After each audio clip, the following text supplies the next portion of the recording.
Hey ladies and gentlemen, welcome back to the channel. As always, it is Nick here, back with your daily crypto news and analysis. And today we're going to be talking about the Graph. This is one of those projects that I've been mentioning here and there on this channel. It's been one of my tokens that is like a big one to accumulate, and we're going to be talking about why. But before we fully jump on in, for those out there that are a new watcher to the channel, maybe you guys aren't a new watcher to the channel, first off, welcome back if you aren't. If you guys are a new watcher, welcome to the channel. I hope that you guys enjoy the video. If you guys did, definitely hit that like button, subscribe, and turn notifications on to never miss a future update. And with all of that in mind, let's just dive in and let's start off with the overall idea around this market right now. So first off, as we focus on a lot of these assets and we focus on the future of crypto, first off, everyone's focused on, okay, is the bull back on? Is the bear market going to end here? Like, what's going to happen? And as we focus on that, and as we really kind of look at this market from a perspective on like what's going to happen next, in my opinion, I am expecting a pullback. On that pullback, the graph is my focus. Why? Well, first off, let's go back in time. Now, I'm just going to give you guys a quick insight. A large portion of the supply around the graph has been released since we hit this all-time high. During this all-time high, there was roughly around, I think it was like 2 billion supply out there. Got to remember that this launched at like the end of 2020. So again, back here, it ran up crazy. Very low supply was like around 2 billion. Now we have about 8.7 billion out there, 83%, which in my opinion is a very, very good thing before the next bull run, because that means that most of the supply is already out there. It still has a pretty low supply, about 10.5 billion. I think that this is actually a very good number. I think that this is like the sweet spot. 10 billion to me, it just works, especially for something like the graph. Now, the graph is focused on data. It's focused on AI as well. And this, to me, is empowering Web3. And we're going to be talking about why here shortly.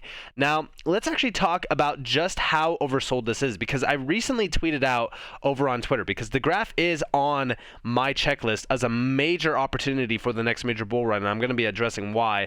So first off, I said I still believe one of the most oversold projects in this space is Graph.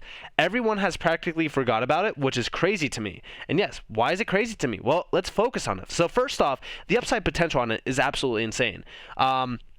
Most projects, and here we can actually open up a second slide over here. So let me go over here to ADA.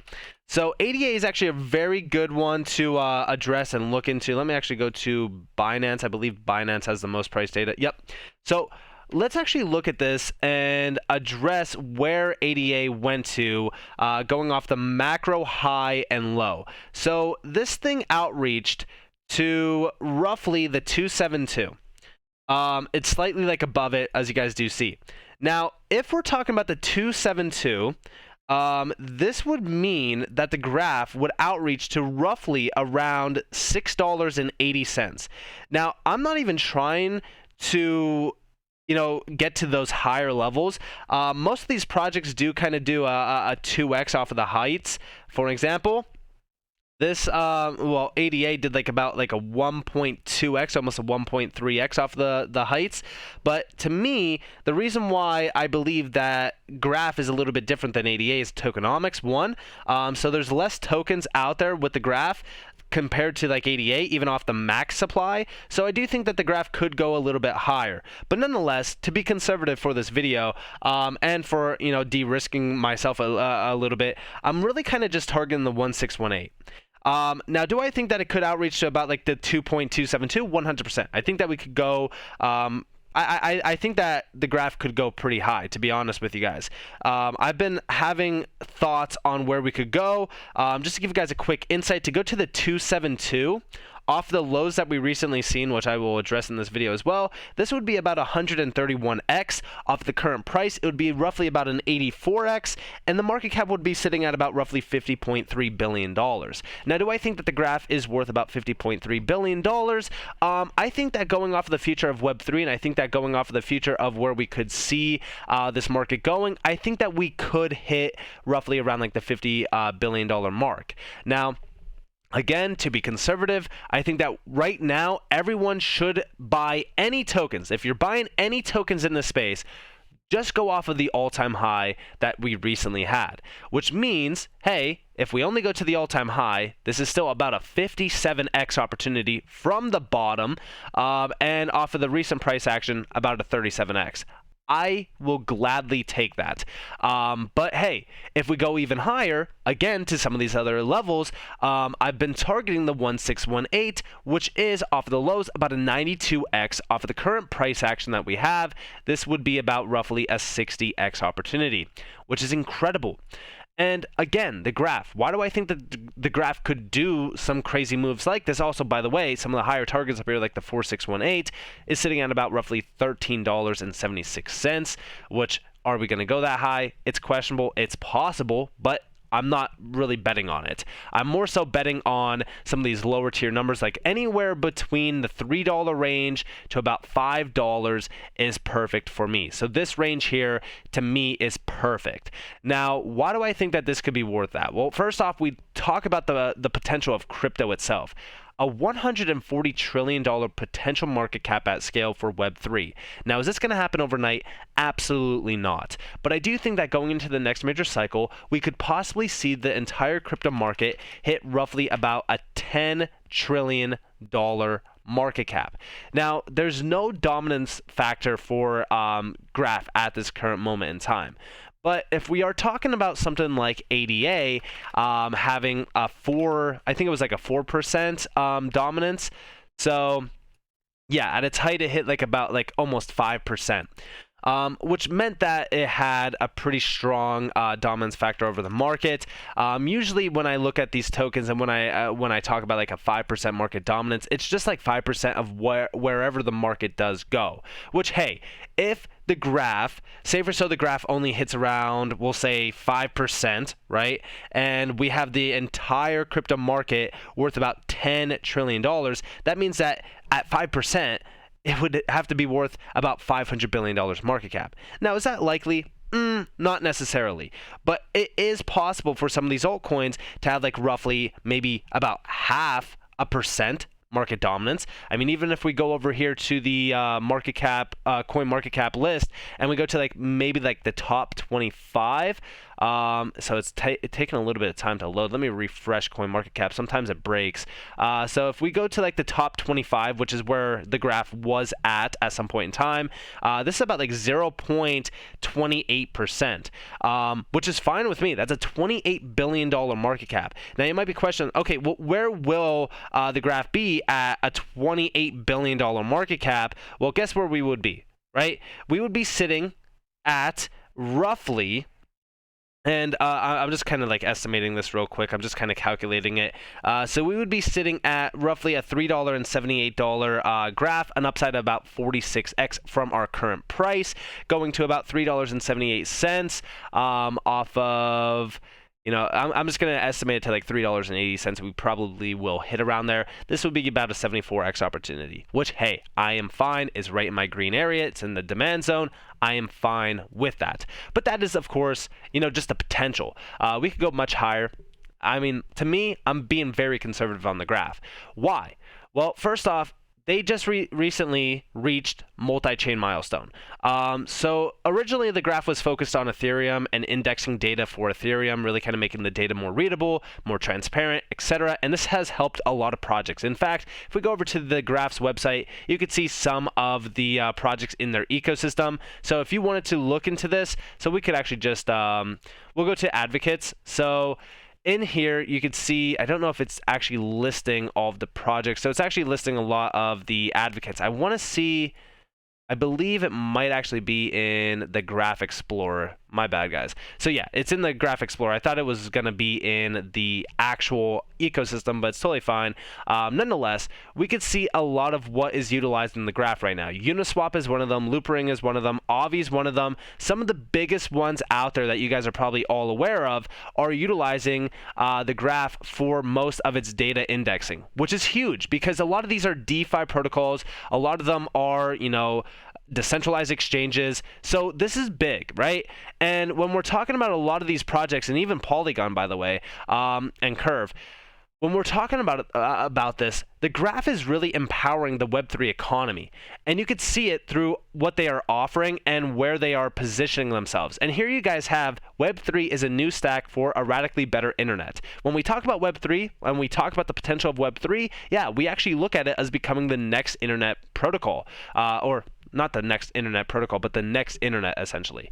And this is where the graph really kind of comes into play. So you have blockchain, storage networks, P2P markets. You go public data, encrypted private data, and here you have the graph. So it ingests, processes, indexes, and even serves data in a verifiable way, meaning a lot of it could be seen, it could be verifiable, you could read it a lot better, and this is where indexing, APIs, and consumers come into place, really empowering the Web3 economy. And you actually do see encrypted data is coming soon as well. They're constantly working, and you can see where they are focused on. They're focused on everything around the Web3 economy, and they're focused on the internet, which is why, right, we've seen the big I don't know how long you guys have been around this space for, but if you were here during 2021 and you know about the graph, then you would know that the graph was touted as becoming the Google of blockchain. And this is exactly why, because it's empowering all data.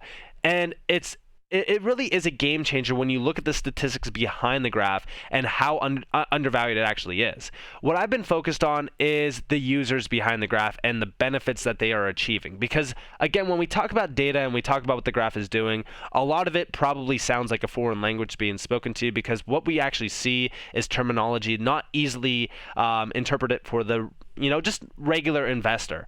So when we look at what is happening behind the scenes with some of the users of the graph, like Art Blocks, for example, which, by the way, some of these are very large projects. Art Blocks is actually a 160, almost 8,000 followed account, and they are focused on life itself, generative art, stuff like that. And also, by the way, the graph is focused on AI, and we all know where AI is headed. It's most likely becoming the next big frontier. But we do see Art Blocks has enjoyed the benefits of using Graph Protocol's decentralized network for over a year now, and here's why. At Art Blocks, we enable artists to release one-of-ones, and this is more so artwork based again, that is immutably recorded on Ethereum's transparent decentralized blockchain. From how our project or product is built to how we operate within the ecosystem, the principles of decentralization are very important to what we do. Put simply, our subgraph on the Graph network enables us to publicly index, organize, and expose all on-chain art blocks and art blocks NFT data without relying on any single centralized party. This is decentralizing data.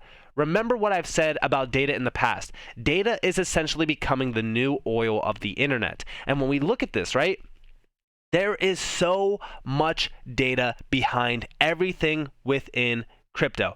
I strongly believe that the value behind some of these projects is lost in translation. I think that the graph itself is a very hard project to understand. It's not as simple as, hey, we're empowering NFTs. Hey, we're empowering gaming. It's very hard to put into perspective just how undervalued this project is until you really focus on what's happening behind the scenes. Decentralizing data and allowing these projects within crypto, specifically within the Web3 economy, to not rely on centralized players anymore and have their data indexed and fully transparent to a decentralized source is huge. This is big. And it's a use case that I believe is going to help Web3 realize its potential and no longer rely on Web2 actors, fully decentralizing the way Web3 works. And this is just one of many projects. You could go and look at Atrium NFT as well. This is another pretty large project, but they only are followed by about 2,000 followers. But if you are in the NFT scene, you probably know about Atrium. But we do see We're using a subgraph on the Graph protocol decentralized network to deliver a high-quality, seamless auction experience that connects creators and artists with the collectors and brands that love their work. And they leverage the decentralized infrastructure to deliver a transparent auction that gives creators and collectors full ownership and visibility of the bidding process, making everything fully transparent, fully decentralized. Like, this is all focused on data. Data allows for everything to run. Remember, data is the big thing around Web 2 that everyone is really kind of sketched out about, because a lot of these Web 2 brands are utilizing your data and monetizing it by selling it to other major corporations to force feed what your interests are into monetization policies, meaning they're selling you products off of the data that you're feeding them. So when we look at data, it is a big, big area to focus on. And when we talk about Web3 and we talk about decentralizing data, I strongly believe that the graph is going to become a big player going forward. And I think that it's so undervalued. I really do think that this is one of the most undervalued projects in the space. It was a big winner of mine during 2021. I was buying it at roughly like 30 some cents per graph, and I was able to sell it at around roughly $1.20 something. It was like around this area here. I actually think I sold Resistance. It was like $1.26. We ended up getting out of it. We ended up looking into other projects like HBAR and stuff. But since then, I have come back to the graph, and I think that it's for good measure. I really do think that the graph is one of those tokens that is extremely special, and I think that anyone that is in support of what the Web3 economy is going to look like at some point in time and really kind of, outreach to, I think you should be focused on the graph. I really think that this is one of those special projects, and I really think that it's so undervalued. It really is. So with that being said, I hope that you guys enjoyed this video. If you guys did, definitely leave a like, subscribe, turn notifications on if you guys have more free content. You guys are more than welcome to follow me on Twitter and join the free Discord down in the description below. As always, hope that you all have a beautiful day, beautiful night, wherever you guys are on this beautiful world. This has been Nick. Peace out, guys.